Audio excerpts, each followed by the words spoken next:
Noah Builds an Ark by Kate Banks. Noah spied it coming from afar. It started with a cloud peeping over the hills like a curious ghost. A storm was on the way.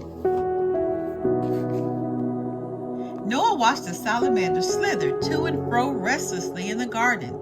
The beetles burrowed deeper into their bed of bark.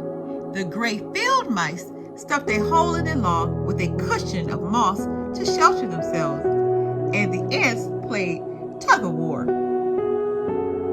"It's going to be a beauty," said Noah's father as he came down into the backyard. "We'd better get ready." He went to fetch some wood and his tools. "We need to get ready too," said Noah to the creatures in the garden, and he went to fetch his wagon. Noah's father began to board up the windows. Noah set to work with his own set of tools. And while a grasshopper looked on knowingly, Noah built an ark. Ta-da! "You better be prepared," said Noah's mother from the kitchen. She and Noah's sister were stacking groceries in the cupboards and filling jugs of water for the coming days. "Better be prepared," whispered Noah to his creatures in the garden.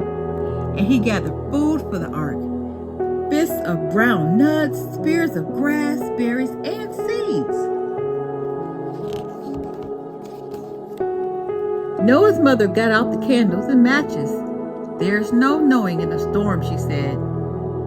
"No knowing," repeated Noah to the grasshopper, and he wedged a small flashlight into the bow of the ark. Then he furnished the ark with a miniature table and chairs, some tiny cups and saucers, and a small bed.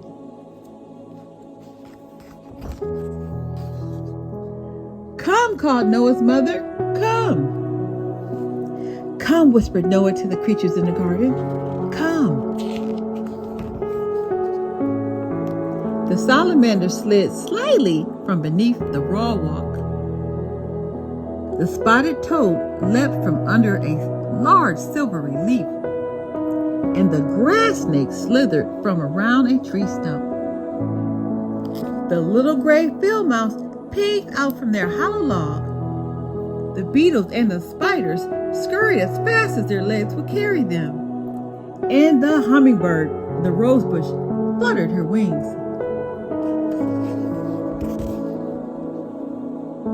Into the ark all the creatures went, 2 by 2.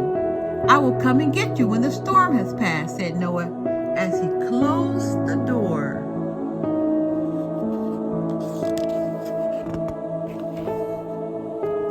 Noah hurried into the house to watch and wait. Suddenly the sun snapped off its lights. A curtain of darkness drew across the sky.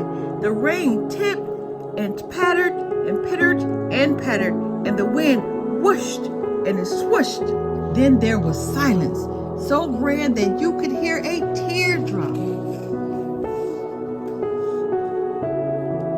Pretty soon the wind began to roar, banging at the door and on the walls of the house.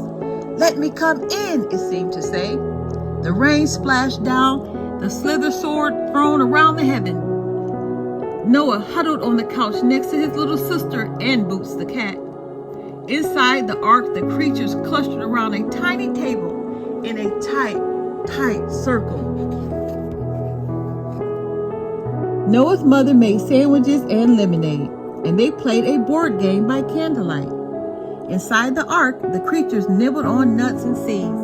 The toads hopped across the mice's tail, and the spiders wove pretty pictures on the wall.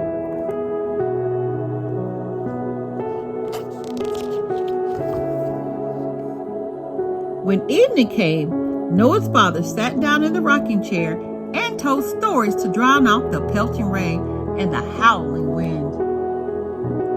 Inside the ark, the snake hissed and the beetles click-clack.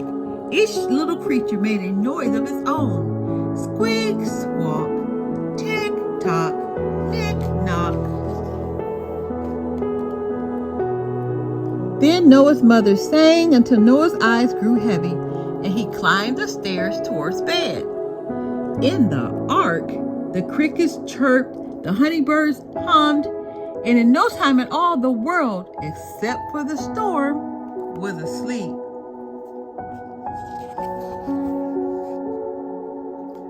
For 4 days and nights, the storm raged. Raindrops swelled into the puddles, even into the ponds. The water rose up and up and up until the ark appeared to float across the garden. Noah watched as anxiously he peeped from the window from upstairs.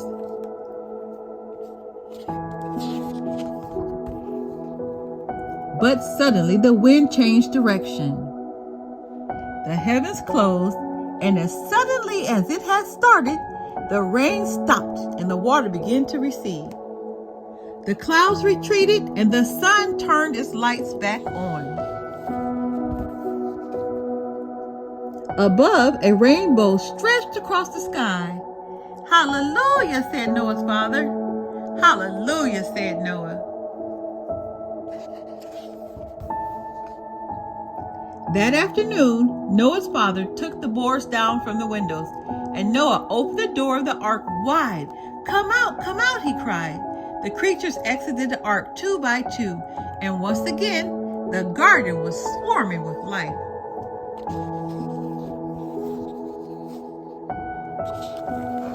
The